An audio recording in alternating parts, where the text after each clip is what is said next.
1965 और 70 के बीच पामडैम बना और वहां से पानी आता है तीनों नदियों का हमारा हरी के बांध जो पंजाब के अंदर है, वहां से हमारी इंदिरा गांधी नहर है। 18,000 क्यूसेक पानी स्वीकृत है डैम के अंदर। पौंग डैम में जो व्यास नदी पे बना है 1390 फीट पानी आना आतंकवादी आज तक नहीं पकड़े गए।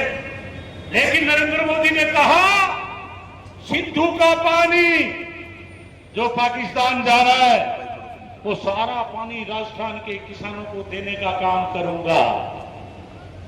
अरे मोदी जी झूठ बोलते हुए कुछ तो शर्म करो। इंदिरा गांधी नहर बनी, भाखड़ा डैम, पौंग डैम बनने में 10-10 साल लग गए थे।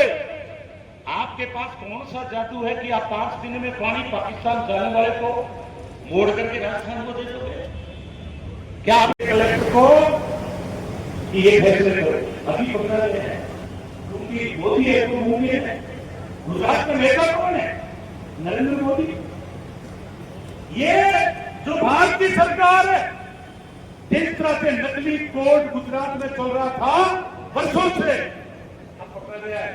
उसी प्रकार केंद्र में नकली सरकार चल रही है। पहले की सरकार है जब हजारों किसान इकट्ठे हो जाते थे, ऊपर से आदेश आता था मुख्यमंत्री का कि किसान नेताओं को बुलाओ और बुला करके फैसला करो, हाथों हाथ पानी दो। अरे इनको शर्म नहीं है? आपको पता है वाराणसी में जहां मोदी जीता है वहां हजारों लोगों ने इकट्ठा होकर वहां जो कांग्रेस का उम्मीदवार लड़ा उसको एमपी घोषित कर दिया क्योंकि नरेंद्र मोदी नकली वोटों से जीता है। वहां एमपी मानने से मना कर दिया है। आज बिहार के अंदर राहुल गांधी लाखों लोगों की रैली निकाल रहे हैं क्योंकि उन्होंने बेंगलोर के अंदर एक असेंबली का सर्वे करवाया। एक कमरे का मकान बीजेपी 200 वोट, एक बिल्डिंग उसमें 5,000 वोट और इन्होंने साबित कर दिया कि इनका एमपी ने राहुल गांधी के खिलाफ बयान दिया कि जहां वायनाड में केरला में राहुल गांधी जीता है वहां भी एक मकान में राहुल जी ने 5,000 वोट जुड़वाए। हम कहते हैं इसकी जांच हो जानी चाहिए। अगर राहुल गांधी जी गलत है तो हम कांग्रेस पार्टी के लोग भुगतेंगे और यदि भारतीय जनता पार्टी गलत है तो मोदी, अमित शाह और ये कानून मंत्री नकली नारायण तुर्राम इन तीनों को जेल में बंद कर देना चाहिए। आप बीकानेर में भी आपका वीडियो आ चुका है दिल्ली से 1,17,000 वोट आपके अर्जुन राम ने फर्जी डलवाए 4 और 7 बजे के बीच में।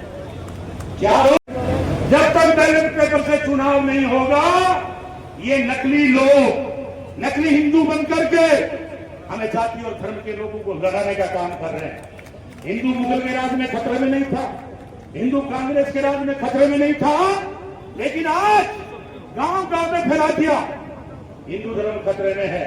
इसलिए मेरे किसान भाइयों, जो डॉक्टर अम्बेडकर ने संविधान बनाया आपको प्रत्येक आदमी नकली वोटों से उसमें बीकानेर भी सम्मिलित है।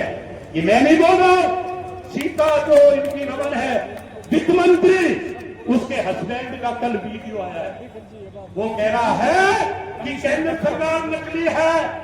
मोदी चुनाव आता था 2 घंटे ईवीएम बंद कर दी, कांग्रेस का कैंडिडेट आगे चल रहा था 2 घंटे में खटके दबाकर ईवीएम को आगे करके और मोदी को जिताया गया।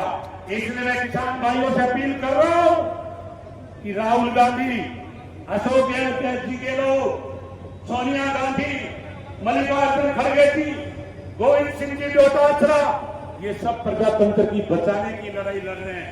प्रजातंत्र बचेगा तो किसान की बात सुनाई देगी और जब प्रजातंत्र नहीं बचेगा तो आपकी हमारे सुनाई कौन करेगा? जब 1950 के बाद आपको वोट का अधिकार मिला, डॉक्टर अम्बेडकर ने कहा कि जो बंदूक की गोली में ताकत नहीं है वो आपके वोट के ताकत दे रहे हैं। आज राजा रानी के घर में पैदा नहीं होता, जनता की ढोलकी में होता है और ये नकली वोटों से बन रहे हैं। वोट की चोट हमने खाई है, हम लोग अभी आपने गाली हमें सोच दी। हमें पता है कि आज के बाद खाली गाड़ी वाले मिलते हैं, बाकी कोई नहीं मिलता। वो भी 2 दिन पहले ही तैयार हो जाते हैं कि जल्दी किराया दो, चुनाव को हार रहे हो इसलिए मैं आग्रह कर रहा हूं कि डेमोक्रेसी में दिल्ली में बहुत खतरनाक लोग सत्ता में काबिज हो गए हैं। बीजेपी सरकार मुर्दाबाद, प्रधानमंत्री में गुंडागर्दी, हमारी एकता जिंदाबाद, राहुल गांधी जिंदाबाद, किसान एकता जिंदाबाद। महिला सशक्तिकरण सम्मेलन उसमें प्रोग्राम की वजह से मेरा बड़ा लेट हो गया, इसके लिए मैं क्षमा चाहती हूँ। उस मंच पर भी बहुत महिलाएं अपनी इकट्ठी हुई थी और उन्होंने महिलाओं को बहुत इकट्ठे होकर के अपने यहाँ ताकत दी। ये महिलाएं सब कांग्रेस से जुड़ी हुई महिलाएं थी और उन महिलाओं का मजबूत बनाती है और महिला एक ऐसी शक्ति है जो बहुत समय पर उपस्थित रही और अपना